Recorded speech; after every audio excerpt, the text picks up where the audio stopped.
Okay, so yesterday we had discussed the the first noble truths, that there is dukkha, there is suffering, and the description of the suffering, the different types of suffering which each individual goes through in life. And the Buddha described 8 such facets, aspects of this suffering. The first is jati, that is birth, where you're uh, cocooned for 9+ months in that tiny space. So that entire process is suffering. Then you come out into the world, and then there is all kinds of diseases, ailments, sickness, which is suffering. Then you advance in age, old age comes. Then old age in itself is suffering when energy starts depleting very rapidly. All kinds of chronic ailments start uh, causing major problems, etc. And then finally, end of life, where one has to leave what one calls I, my, mine, this mind body continuum, immense suffering. So, jati, that is birth, vyadhi, that is ailments, sickness, zara, that is old age, and mrityu, that is death. So, 4. The other 4, all those who are dear to us, all those we want in our life, who are dear to us, they get parted from us. So easy to understand the suffering there. All those who are not dear to us, we don't want in our life, increasingly they find a place in our life. It could be at work, it could be uh, in the neighborhood, it could be in one's family, anywhere. So, more and more, the undesirable people keep on coming into our life. More dukkha, more suffering. Then, 7th is the all those things that we desire do not happen. And more than half the life goes like this, where unwanted things are happening, wanted things are not happening. So the desirable outcomes do not happen, leads to suffering because we have such strong craving for those outcomes. And when they don't happen, leads to suffering. And the 8th aspect, all the 5 khandas, Panch Upadan Khanda, 4 aspects of the mind, the 4 khandas, aggregates of the mind and the body. That's what makes up this mind body continuum, these 5 aggregates, 4 parts of the mind and the body. They're coming in contact with their respective uh, stimuli. They're coming into play, in itself causes suffering. So, this is what we had discussed yesterday. Now, another categorization of dukkha. So, first is dukkha dukkha, where uh, we've just discussed the 8 aspects of dukkha dukkha. Then is viparinama dukkha. So, it's impermanent. The everything that is there in this creation is impermanent. It's uh, constantly in a state of flux. constantly changing. Nothing is permanent. And we've been reading about it, we've heard it in discourses, perhaps we've been talking about it, telling others also. Everything is changing, nothing is permanent, etc. But until unless we understand that deeply or we internalize that understanding, it doesn't help us. And it's only when we take a deep dive within, we go for a serious retreat and we take a deep dive within, and for the very first time, we experience or witness a phenomena that where we uh, actually see those formations or those problems or obstacles which we thought will never leave us. It could be some kind of discomfort, maybe a pain in the back, pain in the knees, or some ailment which you thought was chronic, which couldn't be treated. And it just dissipates in front of your eyes, it just dissipates. And you see it for the first time, and then you really start understanding what it means that everything is impermanent. If you look around at the intellectual level, also, you can accept it. But that understanding, that wisdom deepens only when one really goes deep within and sees that happening at the subtle levels of our existence. And since everything is impermanent, the mere fact that we cling onto objects, animate and inanimate both, we have craving for such objects, animate and inanimate, understanding that they are impermanent, it will lead to suffering. If I have an inanimate object, maybe a phone or a car or a watch or some other item, some piece of jewelry or whatever, and I've got very strong attachment to it, maybe because it's very expensive or maybe it's got some sentimental value, etc. And I always keep it uh, safeguarded. I always take care of it. It will part ways. It is that is the law of nature. It is meant to be like that. It will fall apart.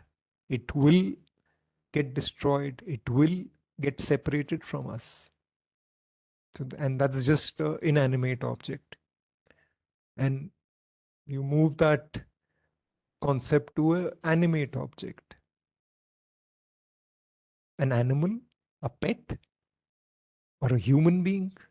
It gets much more intense because many more emotions come into play. And when that separation happens, then the suffering is manyfold. It intensifies manyfold. So all that understanding about impermanence, etc., it just gets ignored when we continue to get more and more attached, more and more, develop more and more craving for any kind of an object. So we're setting ourselves up for a lot of dukkha, a lot of suffering. And then the third category, as described by the Buddha, sankhara dukkha. So everyone's probably aware of how a sankhara is formed by now. The four parts of the mind, they come into play. The first part, cognition, takes place. Second part, recognizes. Third part is a sensation. And fourth part, which creates a sanskar, as it reacts to that sensation with craving or aversion. So, constantly forming sanskars, new sanskars, old ones are uh, collected from countless lives. We don't have, we are blissfully unaware of them. And all those countless sankharas from the past, they will fructify in the future as they are fructifying in the present, and they will lead to more dukkha. They will lead to more dukkha because we don't have the understanding what to do when they fructify. So it's like a seed we sow when we create a sanskar. And when it gives its fruit, that seed grows into a plant and then into a tree and then fruits, bears fruit, gives its fruit as per the essence of the seed which was sown, bitter or sweet. And when the fruit comes, if it's bitter, then we react with aversion. If it's sweet, we react with craving. So we continue to multiply our sankharas of craving and aversion endlessly. And the more we continue to multiply our sankharas, the more we continue to multiply our suffering, because these sankharas are the fuel for this life energy. So from one life to the next, to the next, to the next, till the time this fuel continues to be there, this life energy will move on from one body, one form to the next, to the next, to the next. And then in each form, there is that suffering, the 8 aspects uh, of the first category, dukkha, dukkha, and the uh, viparinama dukkha, impermanence. They're all at play, the various categories, the various aspects. And we keep on experiencing dukkha forever. So I'll just pause here with this very brief introduction to the concepts of the first noble truth. There is suffering, there is dukkha. And of course, the second noble truth is there is the origin of this suffering. Third is there is a cessation of this suffering. And fourth is that there is a path which leads to the cessation of the suffering. And that is the practice that we are doing. So now, if anyone has any questions, any doubts related to this, or any other thoughts which you would like to share, please feel free to unmute yourself and share the same. So also, if you have, yeah, Yeah, Umaji. yeah, thank you. You told about 8 dukkha. I didn't understand the sixth one. What is the sixth dukkha? Sixth is the parting of the dear ones. Okay, that unwanted. Okay, Uh, no. So the ones who we hold dear, they get parted from us. mm-hmm. The ones who are not dear to us, they They come uh, in. come into our life Mm, again and again. mm, So that's the mm. sixth and seventh was the one where desirable things don't happen. All that Okay, we desire doesn't happen. okay, thank you, thank So when unwanted people come into our life, you. Mm-hmm. then one should understand, one should have clarity that they are coming into our life and causing this upheaval. And whatever in fact is happening because of something which we've done in the past. It's not happening by accident. Okay, okay, So got it. that has to be very clear, because otherwise, one starts thinking, why is this person Mm-hmm. or these persons in my Mm-hmm. life? If only they were not there in my life, life would be so much easier, so much happier. But they're Mm-hmm. there because of some past karma. And if we do not accept that they are a result of some past cause, they are an effect of some past cause. Is our karma of the past. Then we will keep on struggling with it. Yeah. Once we accept, yes, they are there because I did something unwholesome, and Mm. now I am uh, getting uh, their company, their undesirable company, and their undesirable behavior. Mm. I can have a choice of generating more aversion for it, or I can have a choice to remain in acceptance, remain equanimous that yes, it is due to my past karma. If I do not remain equanimous and I react with aversion, then I will just multiply my suffering. So we can constantly say, okay, I don't like this workplace because these people are very horrible. All my colleagues are very horrible. And we change the place where we work. Who knows? It might be worse.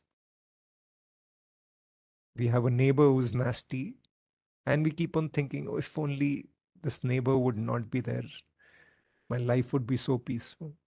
And that finally that neighbor leaves, he sells off and leaves, and another person comes in his place who's worse. You can't run away. It's an opportunity to test also your growth. When you have such people coming into your life, thank them. Be grateful that they're there in your life. You really know how much you're growing in this spirituality. Otherwise, you can continue to fool yourself. Fooling others is easy, but you fool yourself also. Oh, I'm become so spiritual. Uh, I do this. I meditate for so many hours every day. I do this and that, and you really know how much depth you have when you're faced with challenges. That's where a test comes. Otherwise, anyone, uh, it's very easy to swim in knee deep water. Water is up to your knees, very easy to, just wade through it and consider yourself a great swimmer, perhaps. It's only when you're out of your depth, then your equanimity, your growth gets tested. And that's where this practice comes into play. So you can have the biggest storms, you swimming through an ocean, and there is a storm, huge waves around you, and you're holding on to this practice. It'll be like a life jacket. So you've got this life jacket firmly tied around you. These huge 10-foot, 20-foot, 40-foot waves, which will submerge you, but that life jacket will not let you drown. It'll again enable you to surface and continue your journey.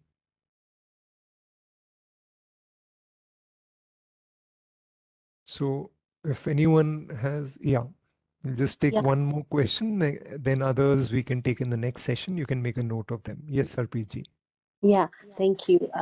I wanted to ask about when we start the meditation, you stress on not using the backrest. Mhm.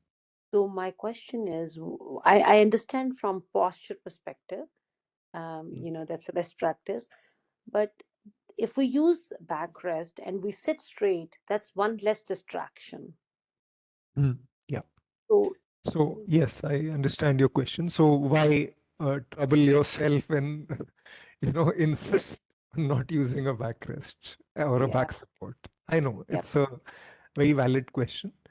And the reason why a back support is not advisable during meditation, until unless you have a serious condition Maybe you've got some serious injury, some damage to the spine or something like that, which you cannot straighten your back because of that,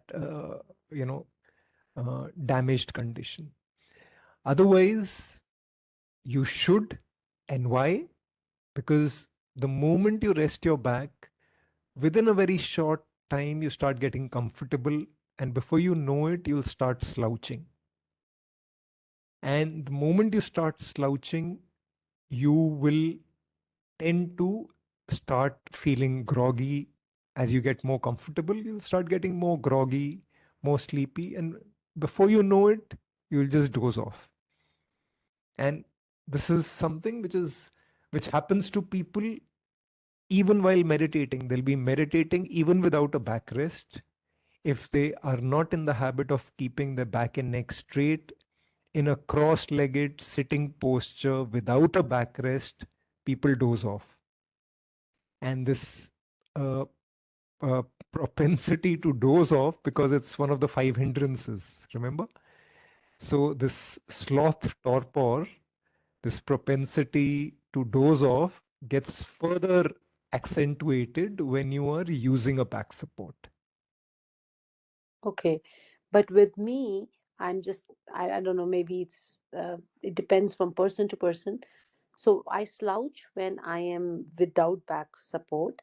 And then when I slouch, so there are two things I'm trying to do. My mind goes somewhere, I'm trying to bring it back. And also then I'm trying to, again straighten my back. So that's second distraction. So that's where I was coming from. But makes No, sense. I know exactly what you're saying, and I completely, as I said, it's a very valid question. And it's largely because of a posture which we've got conditioned to over a period of 30, 40, 50, 60 years. And to change that conditioning takes some effort. But whether it's worth it, absolutely. Absolutely. Because you're just starting off now. If you start making those changes, it'll take a while. It might take a few weeks, a few months to be able to do it. It's something which is very, very useful in life, ordinary moments of life, and definitely most useful on this journey of meditation. Okay. So very desirable, highly desirable to do it. And you can do it by just introducing, with the practice of certain yoga asanas on a daily basis. It'll strengthen your back. So you slouch because the back muscles are not in a good shape, because of it could also be due to posture which has got reinforced over the past so many decades. It could be a combination of both. So uh, remain conscious of it and start strengthening your back muscles. If you do, it'll help you in more ways than one. Sure, I'll do that. But I do yoga every day. So that's where I don't know. And I Right. do Ashtanga Mhm. yoga. So that's not a problem, but I'll try. You're right. I think I should try and maybe 20 minutes or 15 minutes, and then I can take back rest. So I'll try my best. Thank you so much. So just to conclude, so the muscles are well toned. It's uh, the conditioning. Hmm. So over the past, whatever, 20, 30, 40 years, you have got conditioned with that kind of a posture. Yeah. So that takes a while. So it's easy to strengthen the muscles, but it's a slightly bigger challenge to, change that posture as one advances in life. Yeah, that's So right. And I have a sitting job, and that might be also the cause because I'm sitting 7, 8 hours in a day. actually, I also sit for longer durations. But even now, when I'm talking to you, I'm sitting about, let me see, 2 feet or 1 feet away from the backrest. And that's the default posture that I have, with my back and neck straight. That's how it's now become a default way of sitting for me. Back and neck straight, only in between, maybe a couple of times in a day, I'll just recline and stretch or something on the back of the chair. Otherwise, I'm always a foot or so away from the back of the chair. It's become a default way of, being for me. It'll happen if you put your mind to it. It'll happen, and it's very, very useful. Yeah, thank you so much. You're welcome. So we'll conclude the morning session. Do continue to put in this relentless, persistent, diligent, and yet patient effort on a daily basis, not only when you do the sittings, but also when you are living your life in the ordinary moments of everyday life.